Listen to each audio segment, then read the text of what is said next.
Well, hello there, everybody. It is Friday, and man, I'll tell you what, I really dig that song. I mean, that's Sting, and We Dance Alone. Back in the days when I lived in Atlanta, no less. So, yeah, how are you doing? This is why we're here. It's the memories that we build. They are like currency. You know some are good and some are bad. I mean, but altogether, it builds this beautiful tapestry. So, welcome everybody.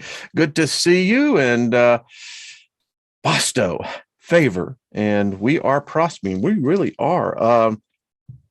Someone sent me an email, and I love this. She said her daughter received a check for $500. So we add 500 to the tally. That is just far out. So how y'all doing? Who's all in the chat room? Thank you for hitting the likes button. We are so conditioned, I'll tell you. We really are. And they play off of it. But anyway, what do you do? How is everybody? Trust you are doing exceptionally, because you are exceptional. There's only one of you. No matter how you slice it and dice it with the Slice-O-Matic 9400, in the end, when you pass from this realm to the next, it's just going to be you, baby. No God, no angel, no spirit can ever share the essence of what you experienced. There's only one, you. You can be amongst trillions of others, but it's still just your experience, the essence of who and what you are. And I don't know, sometimes you have to kind of look at these things and go, well, let me see. Things are not quite what they are told us to be. And it's interesting. Give me 1 second. I did not realize I had my cell phone on, and that is always a bummer. Like, hey, man, don't you know you're on live? Yeah. Really do. So it's all about you, and that's what's cool about it. And enjoy it. Collect as many memories as you can. Although it does give you pause as to why we can't remember all the other times. Surely this is not our first time coming into creation, coming into consciousness, self-consciousness. Is that how it works? You sacrifice the previous consciousness for a new one? I certainly hope not. I mean, that just sucks. I mean, that's like playing roulette. I mean, yeah, you're hoping for, the number, whatever your number is, let's say 29. And, at least on the roulette table, you only have 38 other choices, right? But yeah, I don't know. It's very clearly that they've wiped our memories. Something did. I don't know if it's the trauma that goes through the birthright process. All of us are, that's what we have in common. We all went through the rite, the initiation. I mean, regardless of your color, your beliefs, your ideology, whatever. The thing that humanity has in common is that we entered into this realm and not such a pleasant experience. It's a rite. It's an initiation. It's a blood rite, literally, figuratively, spiritually.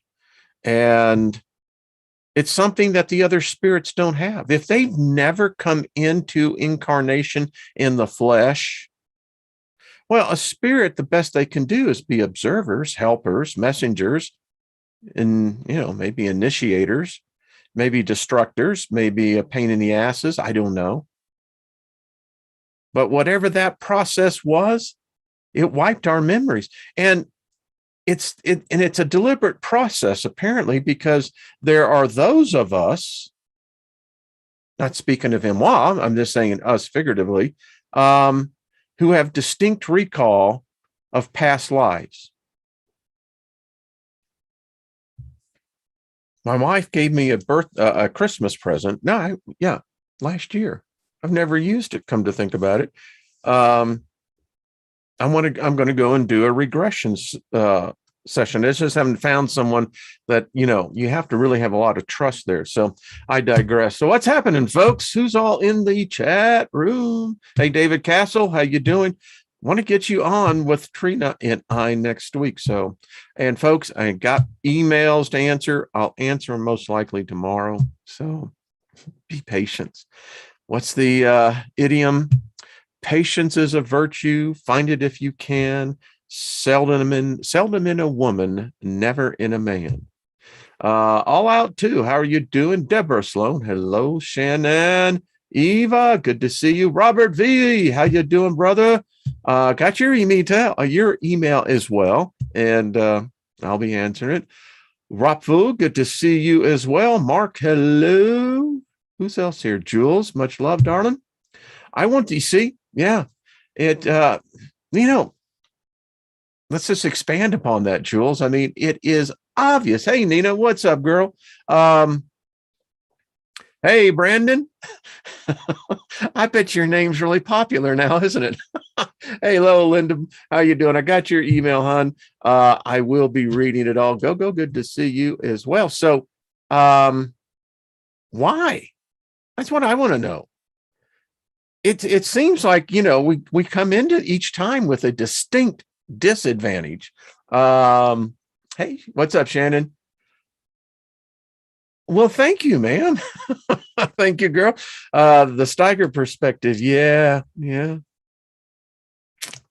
I mean, that was some deep shit. That's all I got to say. And we move on. Hey, Isby, what's happening? Yes. Hey, Chris, what's up? Good to see you. Project Sky Falls, what's up? Elderberry. I'm sure that Nina, how are you going to again?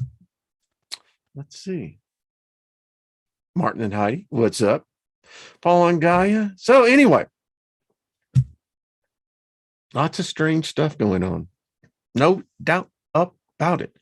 And this book, listen, this book is a fictional book. I mean, number one, it's a fictional story. It's not a lie and it's not a truth. It's a tale. It's a story. That's how stories are. We don't judge them. Did I say that? I don't think so, Linda, but maybe if I did, why? Is that a special name? Hey, Marie, good to see you. Yes, it's the Boston shirt. Hey, Paul, what's up? Good to see you as well. A story is a fiction, and in fiction, there's neither truth nor lie. It's just a story. That's what makes stories so good. That's why we go to the movies. We love to be entertained. And whatever your genre is, that's what you're attracted to. I kind of like them all, except there are a few that it's out there. Hi, Myra. What's up?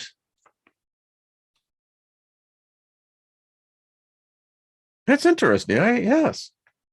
See, people in the replay going, what are you talking about? Well, you look over in the chat room, the more you remember, the more advanced the soul is and can become. Chris, I don't. Well, I think Grandpa is saying hello to you then, Linda. So Chris, I'd agree with that. Posy, let's see, beloved abstract. Posy will be in a motel for a month before she heads up to New Hampshire, where her son lives. Well, and listen, I got the link still to GoFundMe. So many of us, if you're busy during the week, think about it and, Put something in there over the weekend. This is Mossy Man. Now we have Open Think. Good to see you. Hey, Colleen, what's up? When my social worker comes, I'll have to turn this off. No doubt. No doubt. Much love there, Maria. Unless I can totally dig that. Absolutely. I mean, I mean, for a person who would never, the topics we deal with here are definitely not what you would call mainstream.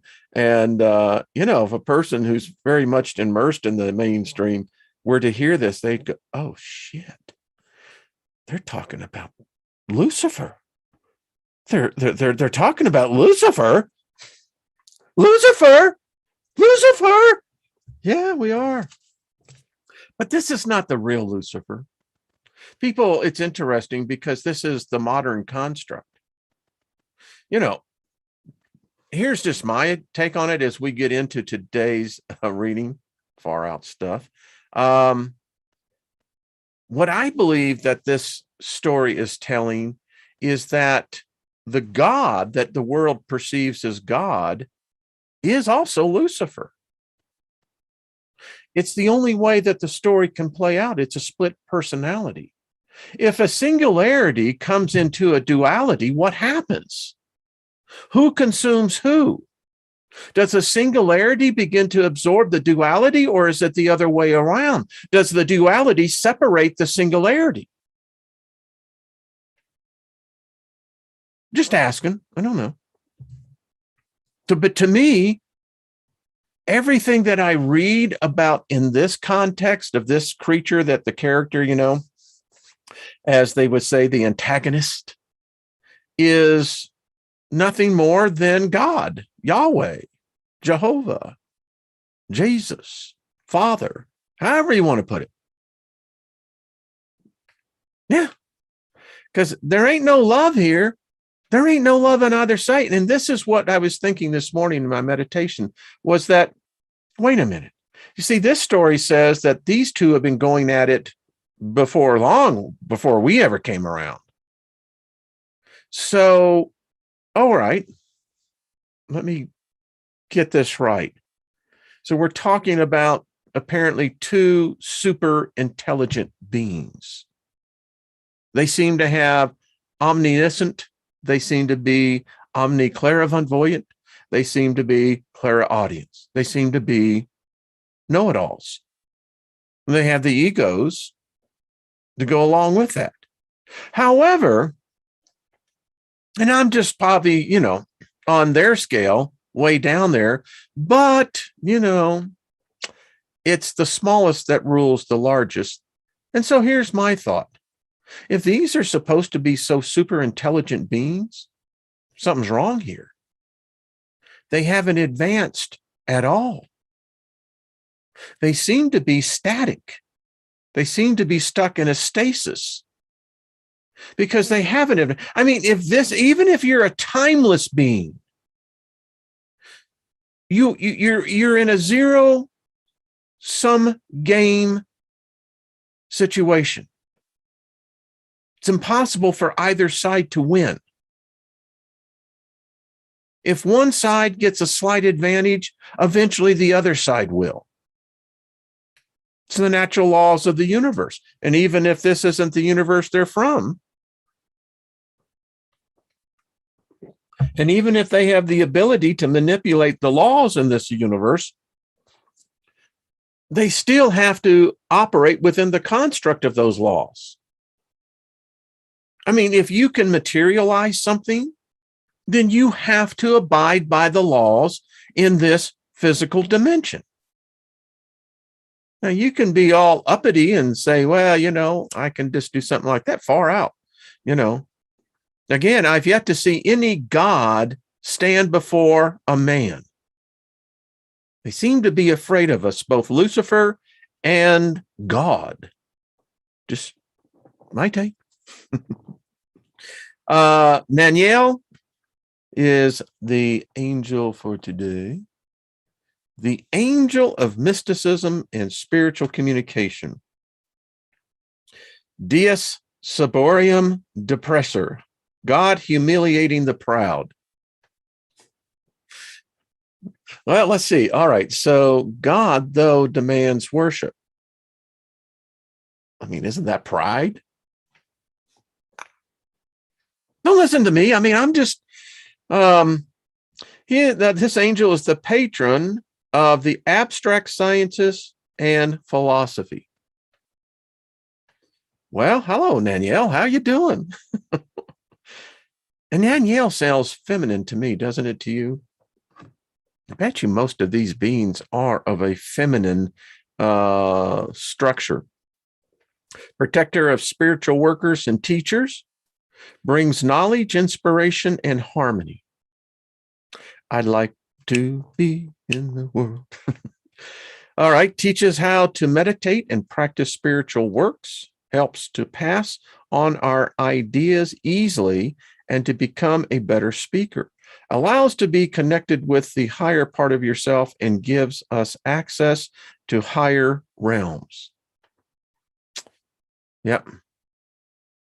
I want to take you higher. Can't y'all hear Sly Stone?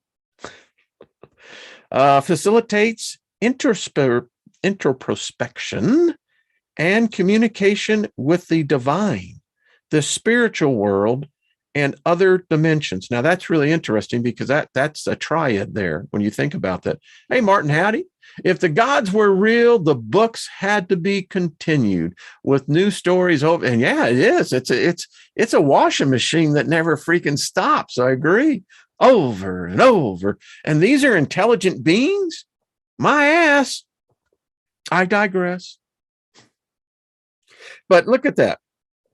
The divine, however that's defined, the spiritual world, and other dimensions.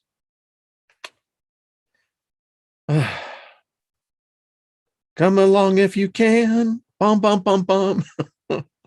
That's what they're taking us, man. They're taking us way out there. Symbol of solitude, bestows us with enlightenment, fills us with energy to contemplate higher planes of existence. Higher plans of existence. Now, that's very interesting. I mean, that's the question I guess we could ask everyone here. I mean, have you started making plans for the other side? Or are you leaving that up to chance? Or are you following someone else's lead who says this is the plan that you need to adapt for what is about to come? I think it's a deep question. What are your plans for the next round? If consciousness, what a perfect segue. One of my books that I use for a reference book, this is one if you want for your library. This is Human Personality and its Survival of Bodily Death. This book is, it's just chocked full of golden nuggets. I mean, it's written from a professor's point of their research. Their research is very, very thorough. But getting back to the point about making a plan for the next realm, if we truly believe that consciousness is transferred at death, then it's very foolish to merely to think that you're going to rely on the goodness of a spirit or that system on the other side. If you're not somewhat prepared for that moment of death, when you are on your deathbed or otherwise, whatever may cause you to get to that point, in that moment of singularity of thought, when the transition begins and you cannot hold on to the body anymore, there's the separation has begun and it cannot be stopped. The question is, are you thinking through that whole process? Are you absorbing the experience of that? And what is your plan for that other side?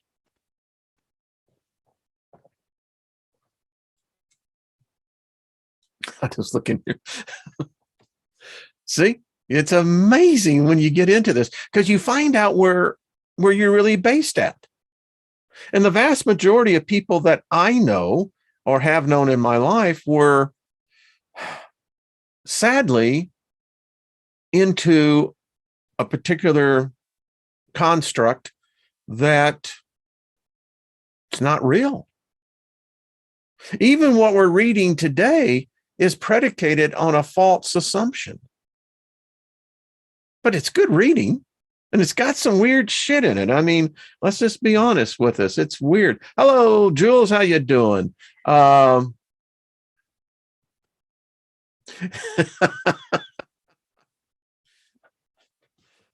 I agree with you. Totally, man. Totally on board with that. Cool angel, though. Yeah, and there's still more things that this angel brings alive. But wow. Frees us from the fear of failure. Isn't that the truth? And it's a question. I ask it all the time. If I had been reading this 10 years ago, oh man, would I have bought this hook, line, and sinker? Are you kidding me? A decade or so ago, yeah, man, I was still in there. I could have identified with this, but now I just find it rather bemusing.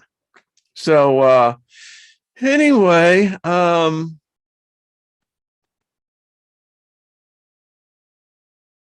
see, I love how people, there's the diversity of thought is beautiful in here, folks. So let's get right into it, because you know what this next chapter says, that we ain't who we think we are. The glue of you. If you want to know the secrets of the universe, think in terms of energy, frequency, and vibration. We know who said that. Nikola Tesla.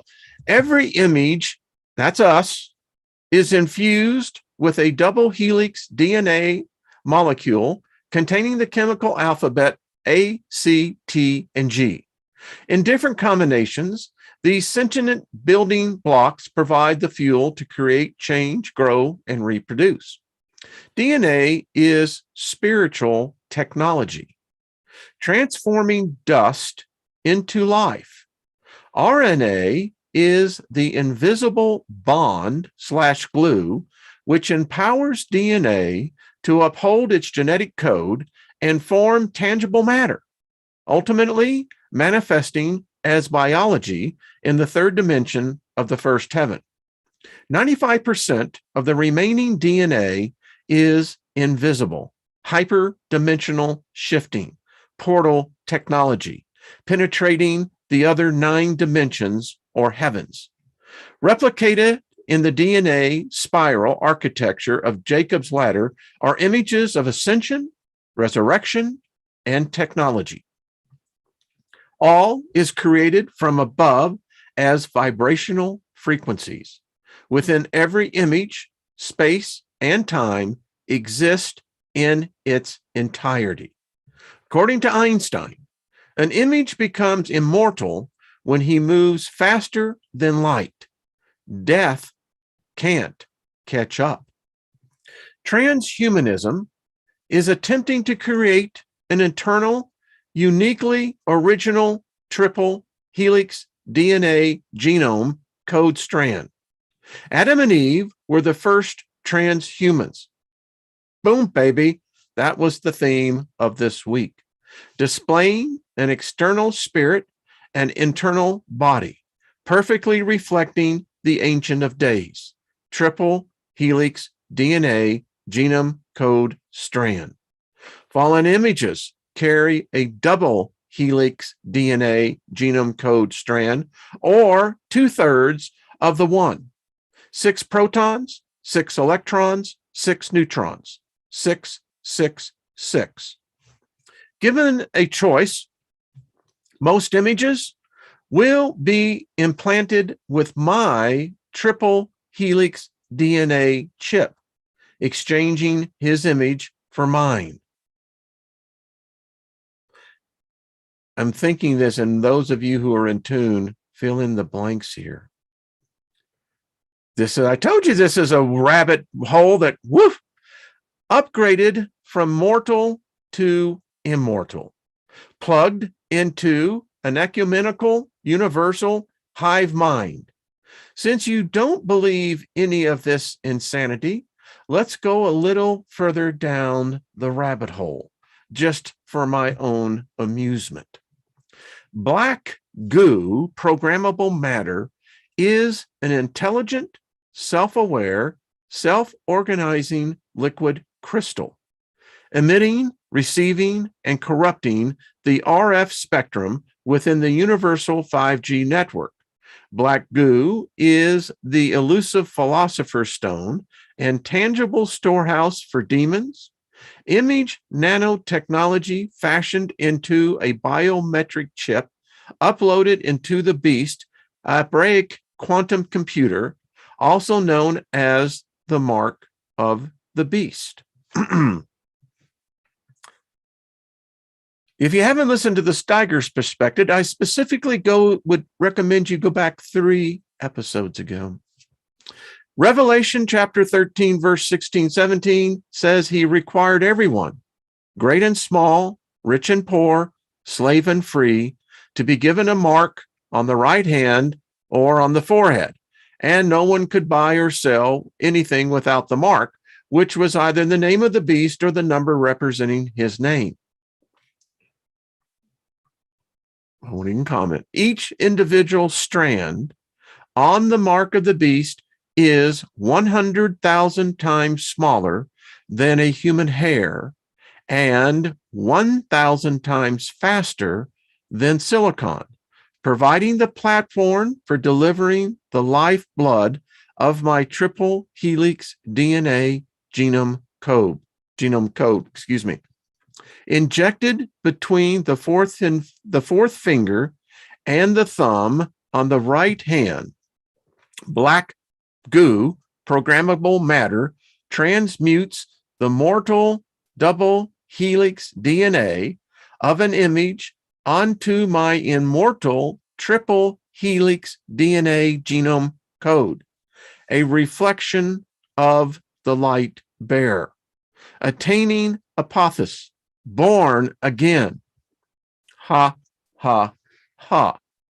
In 1 Corinthians chapter 15, verse 55, if they learn how to spell there, huh?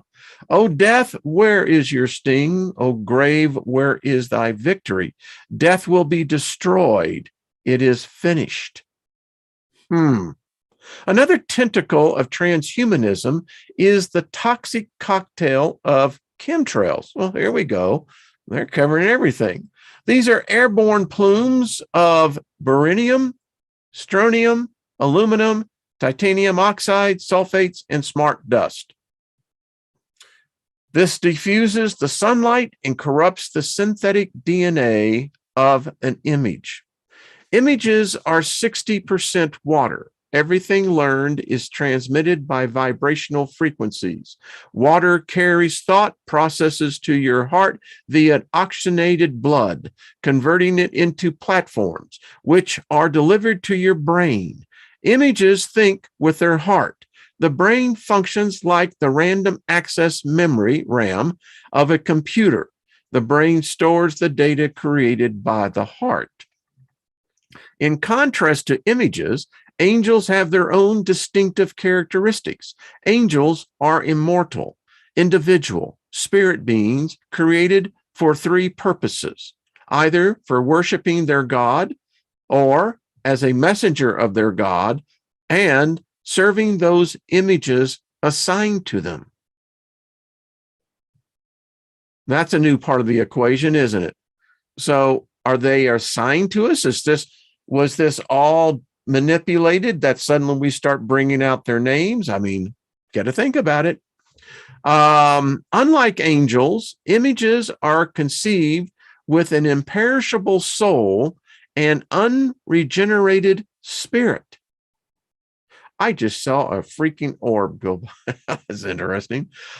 What you can't see, touch, hear, smell, or feel pales in reality to the multidimensional parallel universe existing outside the third dimensional prison of space and time.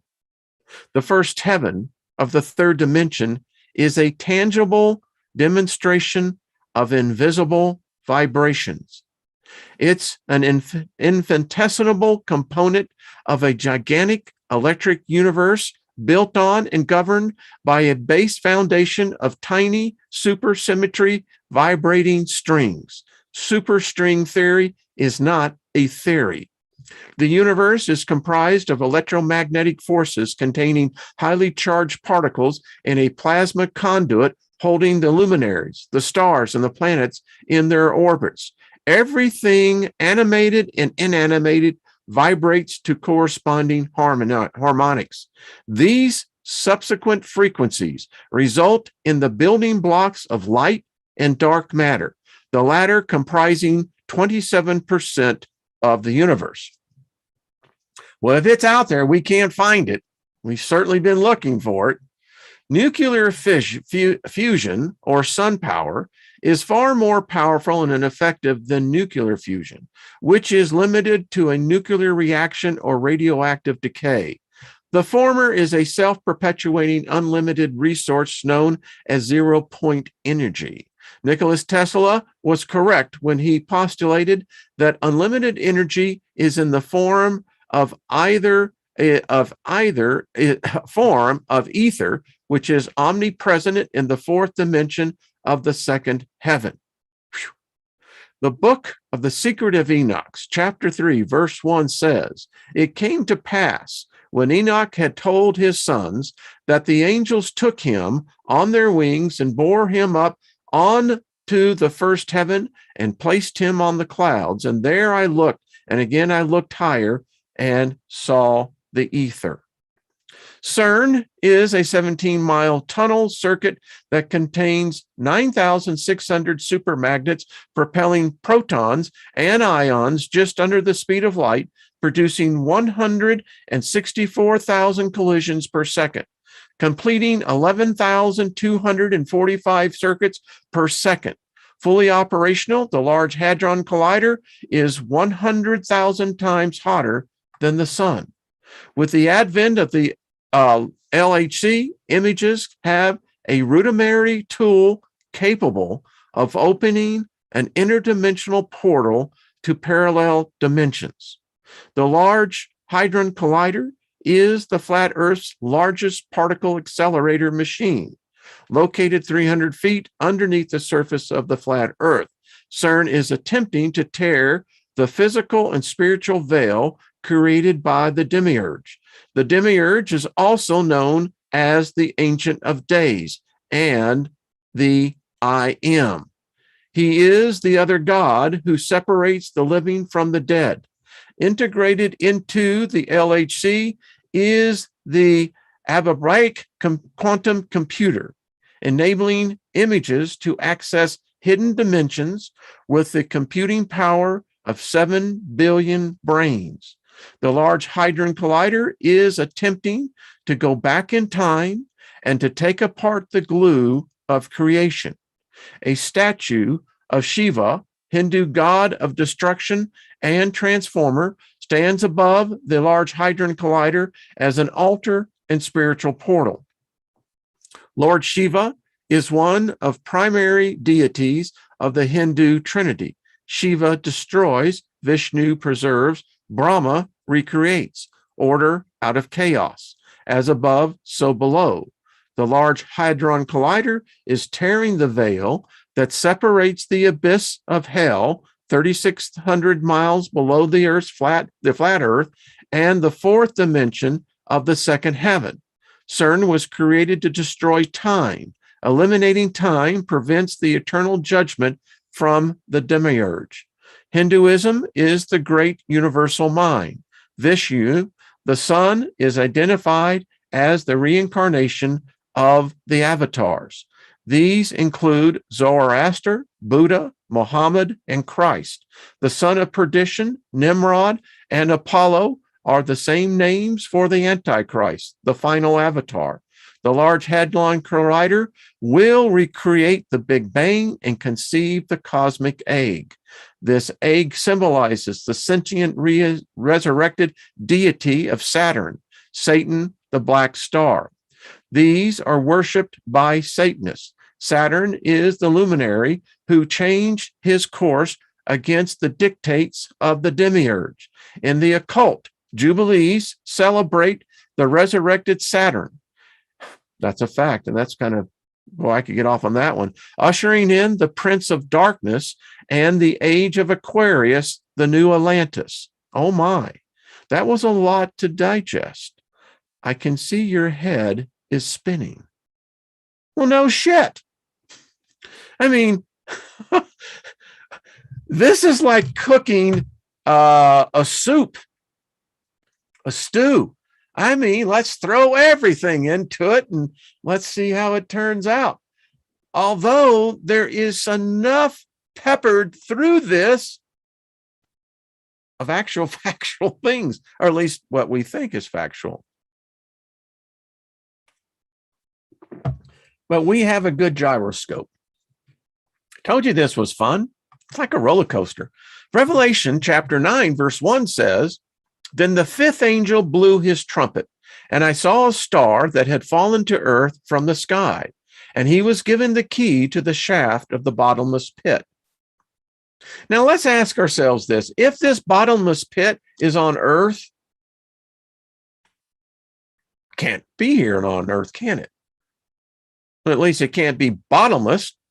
Anyway, remembering everything I do mimics the Ancient of Days. You see, I'm telling you, we're talking to a split personality here.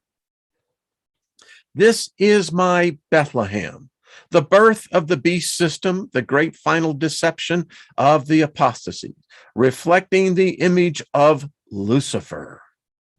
Directly beneath CERN lies the ruins of Apollo's temple.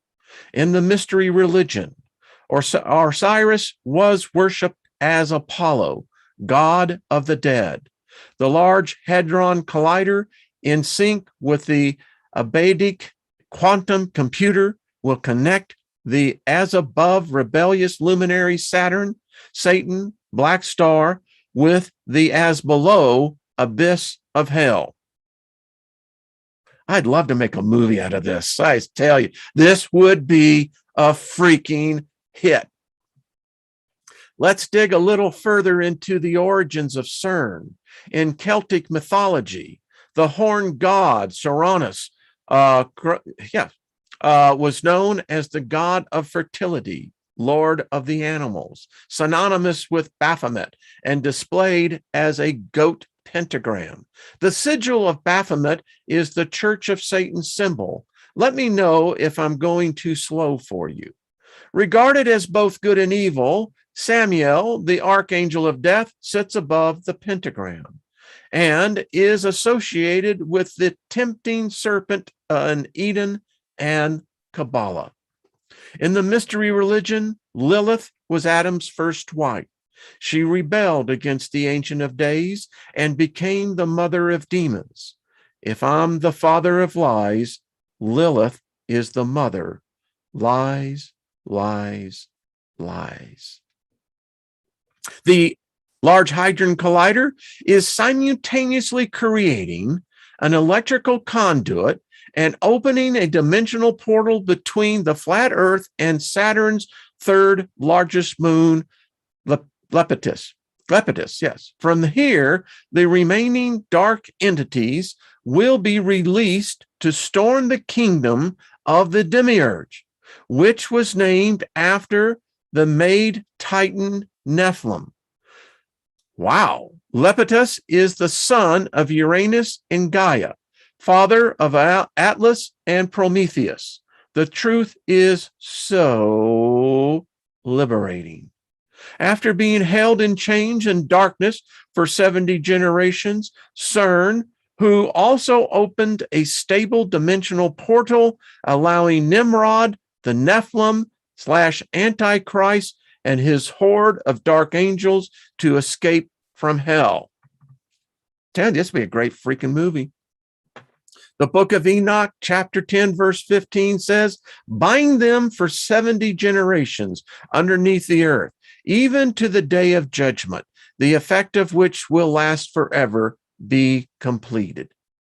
Even the Vatican has a direct connection to Nimrod.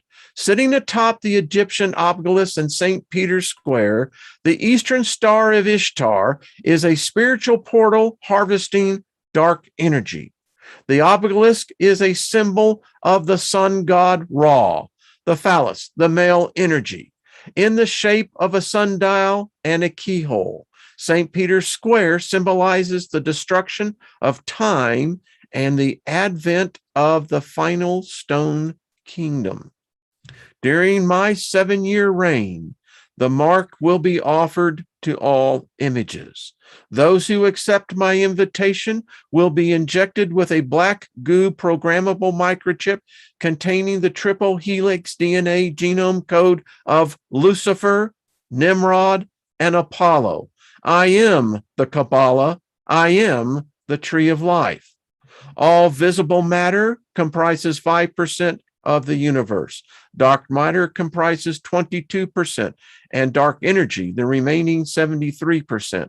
The Large Hadron Collider is separating the RNA glue of invisible dark matter from invisible matter, in essence recreating the fictitious Big Bang. Whoever wrote this, I just got to give him a high five, man. This is some far out stuff, no doubt. Apollo, Nimrod, and Lucifer are three in the same.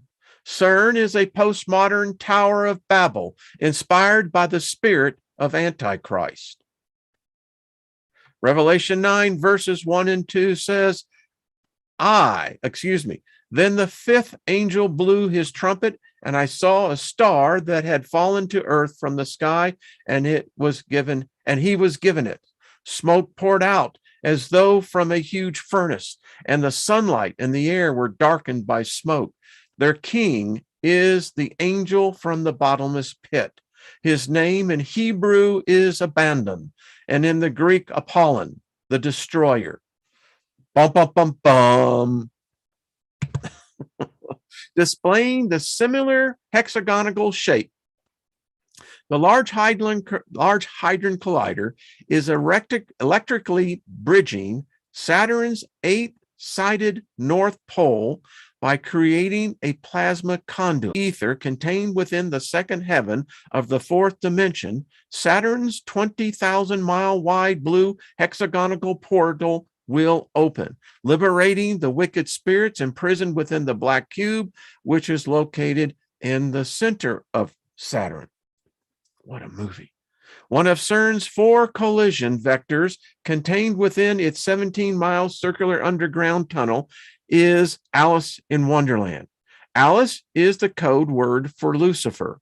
It is a detector capable of observing collisions of atomic nuclei in their primordial state so as to recreate and understand the fictitious Big Bang. In Fable, Alice returns to the whimsical world of Wonderland, traveling back in time to help the Mad Hatter, who is recognizable by his top hat. This is the same top hat worn by the Freemasons. Alice and the Freemasons also wear aprons to display their good works for the light bearer. Kabbalah teaches that the leaves of the fig tree convey the power of sorcery and magic. The mystery religion teaches there are magical powers in fig leaves as represented by the aprons. Previously, the Babylonians, the Egyptians, and some Mormon sects have paid allegiances to me by displaying their aprons. Which brings us to the connection between the White Rabbit, who uses his watch to destroy time in both Alice in Wonderland and Alice in CERN. To live outside of time is to be a god, capital G. With my divine guidance, the Large Hadron Collider will go back in time and destroy it. Time is a flexible substance that legitimizes matter. Without time, death does not exist. 6,000 years ago, I failed to set Adam and Eve free from their prison of time. Prior to the fall, they were eternal, transdimensional, shifting beings, free from the confines of space and time. Earth of the 10 heavens have different times. Oh, each of the 10 heavens have different times. I am currently changing the times and seasons on my flat earth. The days are evil, collapsing out of Eden's time. Time prevents eternal life and predestines our mutual judgment. My offense was the desire for power. Yours was the desire for knowledge. Therefore, it is the elimination of time that will set us both free from the tyranny of the demiurge. The key to our mortal freedom is to go back in time and destroy it. Without time, we are the gods. Tell me you're not liking this. Oh, man. Woo. This is the kind of stuff, man, stays with you. You know, you're like you're doing the laundry. And then out of nowhere, you're thinking that CERN machine. And then you begin to think about Saturn. And then, yeah. Let's go on. Chapter 6, the Nephilim. Reality is merely an illusion, albeit a very persistent one. Oh, Albert himself, Einstein. For 70 generations, the dark angels had been imprisoned in the second heaven of the fourth dimension. And in this abyss, 3,600 miles below the surface of the earth, included in their rank are the 200 watcher angels, aka, I believe that is the Grigori, who descended on Mount Hermon, putting on a garment of flesh and procreating with female images. Genesis 6, verse 4 says, there were giants in the earth in those days, and also after that, when the sons of God came into the daughters of men, and they bore children to them. The same became mighty men, which were of old men of renown. The book of Enoch, chapter 7, says, it happened after the sons of men had multiplied in those days that daughters were born to them, elegant and beautiful. And when the angels, the sons of heaven, beheld them, they got horny. No, wait a minute. Excuse me, that's me. They became enamored, aroused. No, wait a minute. So this is this whole thing. Don't tell me that angels don't have sexes. I mean, you know, they may be the only species that can truly go coitus themselves, but I digress. Anyway, so they're getting erections looking at the women. All right, nothing's changed, has it? And when the angels, the sons of heaven, beheld them, they became enamored with them, saying to each other, come on, let's go party. Let us select for ourselves wives from the progeny of men, and let us beget children. You know, this gets really deep, because if you really start to look at this and tear this apart and just, if this is any kind of remote truth, or there's even the essence of it, we have no idea what that spiritual realm looks like. The book of Jubilees, chapter 5 says, and if you don't have these books, you should. They're in my library. They're quite illuminating. And it came to pass when the children of men began to multiply in the face of earth, and daughters were born unto them, that the angels of God saw them on a certain year of this Jubilee. Now, Jubilee means 50 years. In the Jewish tradition, every 50th year, all debts were forgiven. All slaves were free, all lands were returned to the original families, and all accounts were settled as even. That's what's called the year of Jubilee. You should have your own year of Jubilee. Sounds strange, doesn't it? When's the last time you set yourself free of all your debts? Yeah, anyway. They were beautiful to look upon, and they took themselves wives, all of whom they chose, and they bore them unto them sons, and they were giants. The book of Enoch, chapter 7, verse 2 says, "Wherefore you have forsaken the lofty and holy heaven, and have lain with women, have defiled yourself with the daughters of men, have taken to yourselves wives, have acted like the sons of the earth, and have begotten an impious offering." The testament of the 12 patriarchs, testament of Reuben, chapter 2, verse 18-19 says, "For thus they allured the watchers who were before the flood. For as these continually beheld them, they lusted after them, and they conceived the act in their mind. For they changed themselves into the shape of man, appeared to them when they were with their husbands. And the women, lusting in their minds after their forms, gave birth to giants. For the watchers appeared to them as reaching even unto the heavens." Wait a minute. Yeah, stop right here. We may go over on this one. This is deep, because what this is, you're picking up on this. I mean, so these watchers, these angels, they never actually had physical coitus, but it shows that they entered into the minds, apparently, of the woman. Wow, this is deep. I mean, you begin to think of the implications on this. And where did we see this duplicated? Where did we see this duplicated? I wish I could see in the chat room. How many of you know, where do we read that this was duplicated? The birth of Jesus. It's how Mary conceived. This is ET shit. This is technology. This is not about angels, holy, kiss my ass. No, this is about technology.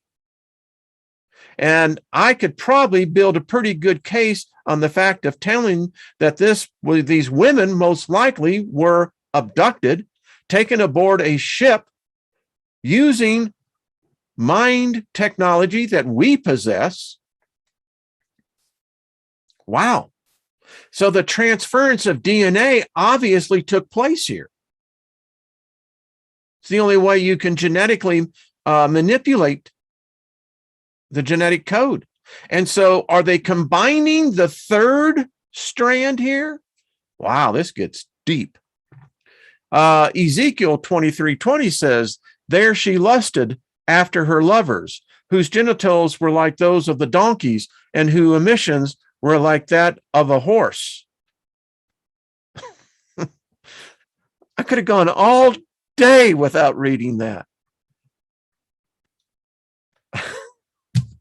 Holy crap. There you go. Right out of the Bible itself.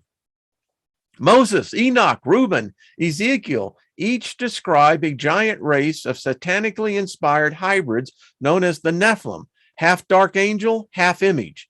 And you notice he's not calling us humans. He's not calling us people, not spirits. We are images. I mean, that's the most degrading part of this, Anyway, they were created for the singular purpose of corrupting the DNA genome code of images and preventing of a future offer of redemption from the demiurge. Well, then that means God was in on the plan, or their God. Before the fall, Adam and Eve reflected the Ancient of Days' perfect triple helix DNA genome code, wearing their spirits externally and their bodies internally. After their expulsion from Eden, both were downgraded to a perishable double helix DNA genome code, displaying their bodies externally and their spirits internally. You may want to reread this paragraph. Try not to choke on the steak. No shit. From the beginning of your beginning, the Ancient of Days prophesied he would restore Eden as the second Adam, a unique God/image hybrid, offering the free gift of restoration through the infusion of his triple helix DNA genome code. Knowing his extension of grace was image exclusively only, I sent my watcher angels to thwart his future intervention. Unfortunately, I didn't foresee the deluge and the destruction of my Nephilim. The testament of the 12 patriarchs, the testament of Nephilim, chapter 1, verse 27, says, in the like manner, the watchers also changed their order of nature, whom the Lord cursed at the flood, on whose account he made the earth without inhabitants and fruitless. The Ancient of Days creates within a framework of three. When Adam and Eve fell, their systematic triple helix DNA code transmuted from 3 strands into 2. One whole compromised of 3 became 2/3 of 1, or 66.6% of 1, 666. The number of an image. It's the 3rd strand of DNA code that enables images to telepathically communicate with the demiurge and relocate into the 10 dimensions of heaven, without the obstacle of time and space. We have 2 stories of that, Elijah and Enoch. Interesting. Every image contains a scroll of DNA determining their physicality, the intellect, and emotions. 46 chromosomes from the father and mother form one individual set containing a double helix DNA genome code. This physical testimony and record of the parents' lives has been passed down and preserved since the deluge.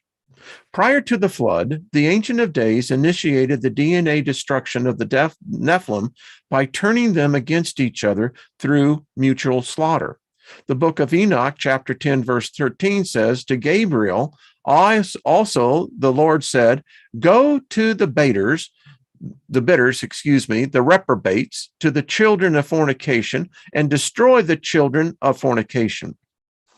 The offsprings by the watchers from among men, bring them forth and excite them on against one another. Let them perish by mutual slaughter, for the length of days shall not be theirs. It's an interesting thing because he goes on to say that I didn't create these things. Huge implications.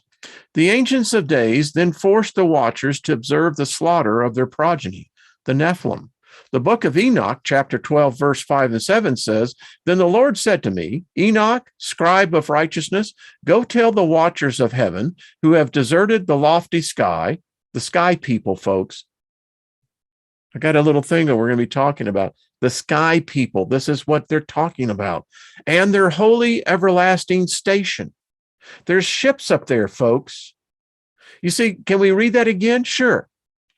So he's telling a human to go talk to these angels. Really weird. He says, you have deserted the lofty sky and their holy everlasting station. You have been polluted with women and have done as the sons of men do, by taking to themselves wives, and who have been greatly corrupted on earth, that on the earth they shall never obtain peace and remission of sin, for they shall not rejoice in their offspring. They shall behold the slaughter of their beloved, shall lament for the destruction of their sons. They shall petition forever, but shall not obtain mercy and peace. Why would anyone want to worship a God like this? I mean, what the heck? I mean, if it does it to someone else, he'll do it to you. Woo! What a prick. Anyway, these satanically inspired hybrids consumed all vegetation, animals, images, and finally each other. They stripped the planet. But then how could they do that, but the dinosaurs didn't? Got to think on your feet here fast, folks. The book of Enoch, chapter 7, verse 2 through 5 says, the woman became pregnant and gave birth to giants, 450 feet tall. They ate the labors of men. Now, do you know how, get this, 450 feet tall, that's a 45-story building, folks. That's a skyscraper. Interesting how we call them skyscrapers, aren't they? Anyway, they ate the labors of men. As they were unable to supply them, the giants grew bold against them and devoured the men. Remember when we did the book of Og? Robert V is going to go and do a series on that. Now, Robert, I think is going to be great. You can tune into that one. They began to sin against the birds. That means they began to mate with them, animals, reptiles, fish, and to eat the flesh of each other, and they drink the blood. So if they drank blood, why is communion considered to be holy, but this is unholy? The book of Giants, which we went through here, says 200 donkeys, 200 asses, 200 rams of the flock, 200 goats, 200 beasts of the field from every animal, from every bird were selected for the miscegenation, which is interbreeding. They were having sex. That's bestiality. But these people know how to party or what? The book of Giants says they defiled. They begat giants and monsters. They begat, and behold, all the earth was corrupted. There is and I've done a series about 3 or 4 years ago, but if you go back and you look at it, there is a thing that the history books don't show, but apparently at one time, like the book of Giants, King Og, this was not a good place for humans. Not at all.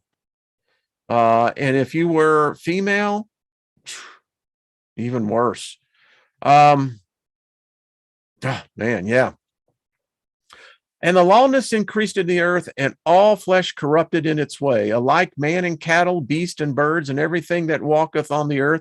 All of them corrupted their ways and their orders. They began to devour each other, and lawlessness increased on the earth, and every imagination of the thoughts of all men was thus evil continually. Isn't it interesting? The thoughts. Engaging in bestiality, the Nephilim produced multiple varieties of the Chimerids and monsters. The satyr, the griffin, the faun were not fictional mutants of Greek mythology, but actual historical abominations. Tales of the Titans and the Sumerian, Egyptian, and Roman civilizations are further evidence of the Nephilim's incursion before and after the deluge. The Nephilim maintained their power by human blood sacrifices, becoming the first DNA genome code carriers of black goo programmable matter, the sentient agent of infection found in the bowels of the abyss and contained within apple that transmuted Adam and Eve from incorruptible to corruptible. So they never probably ate actual fruit. It was more or less, it could have been very electronically. Who knows? I can hear the protestations emerging from your fragile minds, emanating, yes. Goliath was allegedly 13 feet tall, yet you expect me to believe that the pre-flood giants were 450 feet tall? Actually, I don't expect you to believe anything. I'm telling you, remember, I am a liar. Consider the red kangaroo, weighing only 3/100ths of an ounce at birth. It grows to an adult weight of 180 pounds, an increase of 96,000 times its birth weight. In a similar fashion, the weight of a Nephilim is comparable to an infant. However, it was the corrupted seed of the watcher angel that precipitated the exponential growth after birth. Nephilim are eternal beings. Although their mortal bodies died in the flood, the disembodied spirits exist today as fierce terrestrial spirits known as demons, whose purpose is to torment and destroy. In the book of Enoch, chapter 15, verse 8 and 10, now the giants who have been called upon earth evil spirits shall proceed from their flesh, because they were created from above. From the holy watchers was their beginning and primary foundation. Evil spirits shall they be upon the earth, and the spirit of the wicked shall they be called. And the habitation of the spirits of heaven shall be in heaven. But upon earth shall be the habitation of terrestrial spirits, who are born on earth. The spirits of the giants shall be like clouds, which shall oppress, corrupt, fall, contend, and bruise upon the earth. They shall cause lamentation. No food shall they eat, and they shall be thirsty. They shall be concealed, and shall not rise up against the sons of men and against women, for they come forth during the days of slaughter and destruction. Without hope, demons feed off the generational destruction of images and animals. Whether cast out or forced to leave after death of its victims, demons will continue to seek another host. My minions are restricted to 2 locations, the 3rd dimension of the first heaven and hell, which is 3,600 miles below the surface of my flat earth. Let's see how much we got to go on this. May not be able to get it all. Let's try. This is some wild stuff, man. Luke chapter 11, verse 24 says, when an impure spirit comes out of a person, it goes through arid places seeking rest and does not find it. Then it says, it will return to the house I left. Pre-flood vegetation was abnormally large. During the antediluvian pre-deluge age, images lived hundreds of years. Multiply the size of an average redwood tree by 5, and you'll have an idea of the landscape from Adam to Noah. It's your lack of context that keeps your perception and size of my flat earth on a small scale.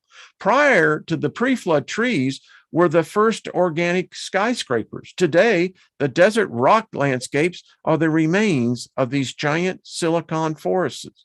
Before the deluge, millions of Nephilim quarried all of the giant forest with their insatiable appetite. Finally, when all the vegetation and animals were depleted, the Nephilim resorted to consuming images and each other. Wow. Observing the carnage from the 3rd heaven, the angels submitted their petitions to the Ancient of Days. Judgment and the deluge followed. Because their double helix DNA genome code was tainted with black goo, only Noah and his family were separated from the annihilation. Genesis 6:9 says, Noah was a just man and perfect in his generations, and Noah walked with the One. And we know, according to the Epic of Gilgamesh, the real Noah character actually was emanated light. Yeah. The book of Enoch, chapter 105 says, after a time, my son Methuselah took a wife for his son Lamech. She became pregnant by him and brought forth a child, the flesh of which was as white as snow and red as a rose, the hair of whose head was white like wool and long, and whose eyes were beautiful. When he opened them, he illuminated all the house. Wow. Like the sun, the whole house abounded with light. And when he was taken from the hand of his midwife, opening also his mouth, he spoke to the Lord of righteousness. He was already talking at birth. Then Lamech, his father, was afraid of him, and flying away, came to his own father, Methuselah. Now, wait a minute. So did you get this? And flying away? Well, how did he fly away? Never could figure that out. Now I know. He says, I've begotten a son, unlike to other children. He is not human, but resembling the offspring of the angels of heaven, is of a different nature from ours, being altogether unlike to us. His eyes are bright as the rays of sun, his countenance glorious, and he looks not as if he belonged to me, but to the angels. This child, which is born to you, shall survive on the earth, and his 3 sons shall be saved with him. When all mankind who are on the earth shall die, he shall be safe. You know, we're taking genocide. It's like, well, that's perfectly cool, man. You got the biggest intelligence of the universe, and genocide is the only thing this thing can come up with? Yeah. Yeah. And his posterity shall beget on the earth giants, not spiritual, but carnal. Upon the earth shall a giant punishment be inflicted, and it shall be washed from all corruption. Now, therefore, inform thy son Lamech, that he who is born shall be called the child in truth, and he called his name Noah, for he shall be to you a savior.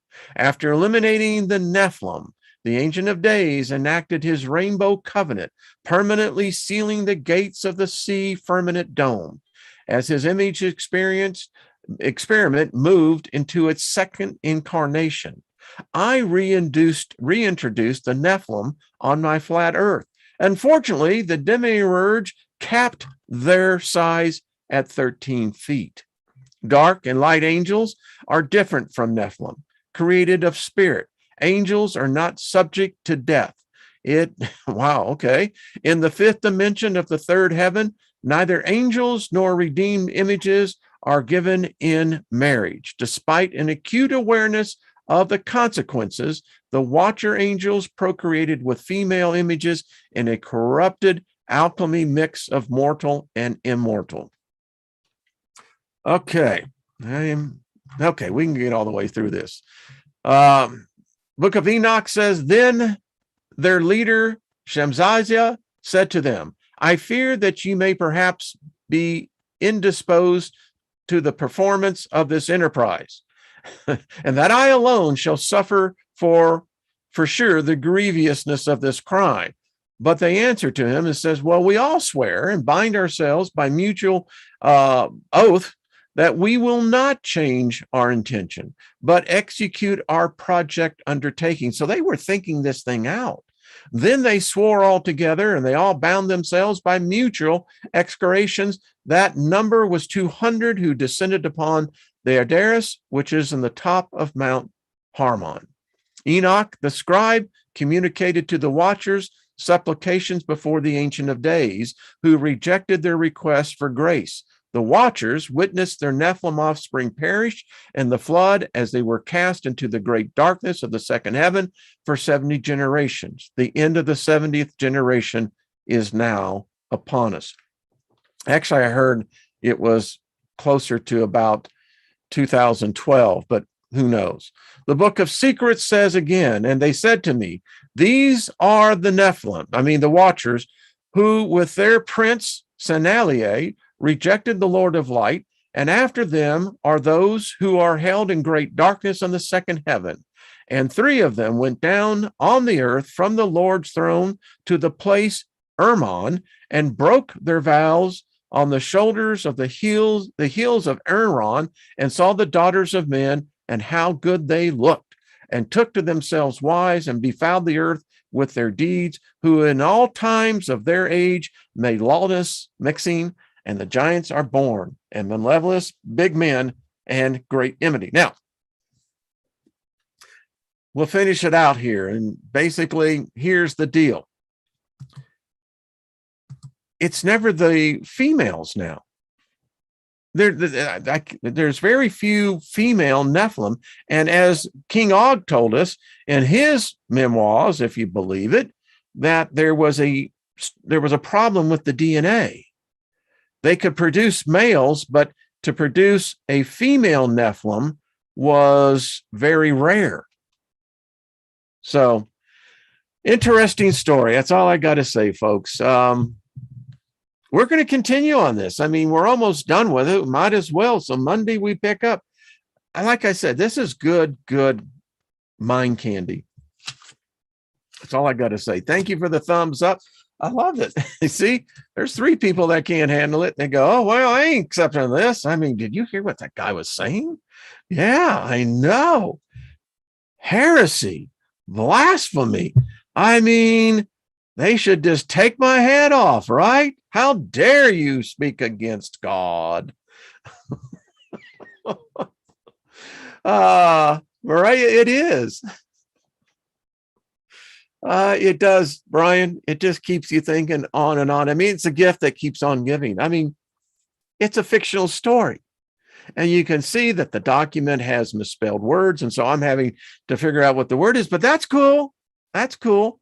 the mind candy alone is worth that, because it's fascinating.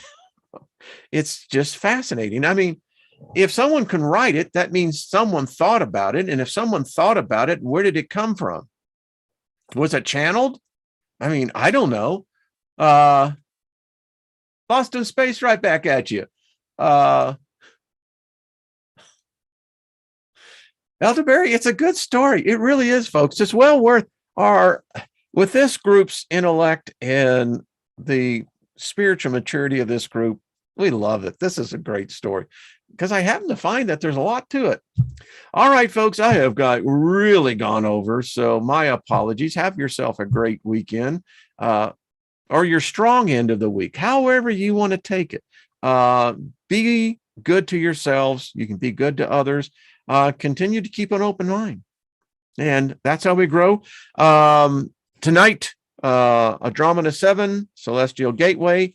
They are going to be celebrating with what's taking place down in the land under. All of our brothers and sisters down there in Australia and New Zealand. So absolutely, tomorrow night, I know that Robert V's on.